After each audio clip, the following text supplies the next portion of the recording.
Urwaruka guhereza ibiyayuramutwe rurashobora kubivamwo rugakora ibikorwa vyo kwiteza imbere. Aha twavuga nko kujisha, gukora amafurari, gucapa no gukora mu masaro ndo kwafire n'ibindi. Vyashikijwe na Valentin Havyarimana aserukira imbere y'amategeko ikigo ABMPD kuri uyu wa gatatu igenekerezo rya 2022 ruhesha umwaka wa 2022 mu gihe bari bakiriye abanyeshuri bo muri kaminuza y'ibiyaga bigari aho bari baje kuraba ivyo ikigo ABMPD gifasha urwaruka rwahora rwihereza ibiyayuramutwe. Le centre Nyumviriza kiri ngaha muri Kinanira ya gatatu gifasha abanyoye ibiyayuramutwe canke abana bafise ibibazo, abana bo mwibarabara kugira ngo bashobore kubivamwo.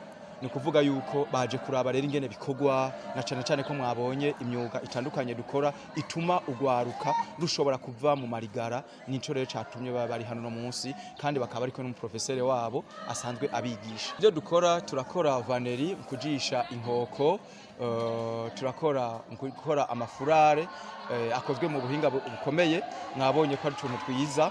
Hama turigisha abajene gucapa, turigisha n'ibya salon de coiffure ku bahungu kugira ngo abajene bashobore kwideburira mu buzima bwabo. Ku bwa Gabriel Byuzura, umwigisha muri kaminuza y'ibiyaga bigari, ashikiriza ko kuzana abanyeshure mu kigo ABMPD kugira bamenye uko bashira mu ngiro ivyo bize mu mashure kubwiwe ngo ni ngirakamaro.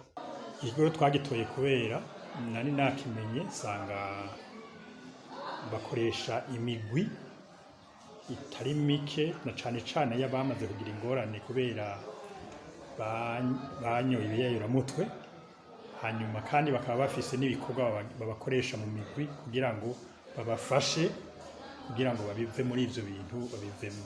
Aha rero nasanze ari kubera mu byo dukora hariho twarabibonye hamwe n'abanyeshuri mu buryo bwa teorike ingene vyigwa mu bumenyi, ariko rero hakaba igice tubaha cerekeye pratique kugira ngo baze barabe ingene bigenda.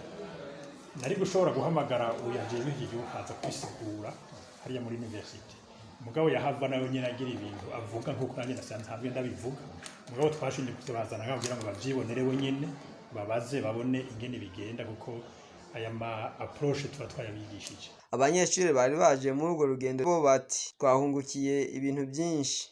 Niyo Mwungere Emeline: ninungutse ibintu byinshi cyane kuko iki kigo sinarinzi ko kihari ngaha. Iki kigo gifasha abajene banywa ibiyayuramutwe, cyanyigishije cyane ingene noshobora nanje gufasha nuvuga kurondera abandi ingene bashobora kumenya aha hantu, kuko sinari ndahazi. Umva nungutse ndashobora kubwira n'abandi bajene canke imiryango ifite abajene bafise iyo ngorane kugira ngo bashobore kuza muri kino kigo, kuko nabonye ko kibafasha gusubira kuba abantu bazima, kandi kabereka ingene bashobora gukora ibikorwa. Nabonye ibikorwa byinshi ngaha, kujisha inkoko, gukora n'utundi tuntu tutugenegene bibafasha kuva muri bya bindi barimwo kugira ntibagume biyumvira iby'ibiyayuramutwe, ariko bashobore gusubira gutora ubuzima bwiza buzobagira akazoza keza.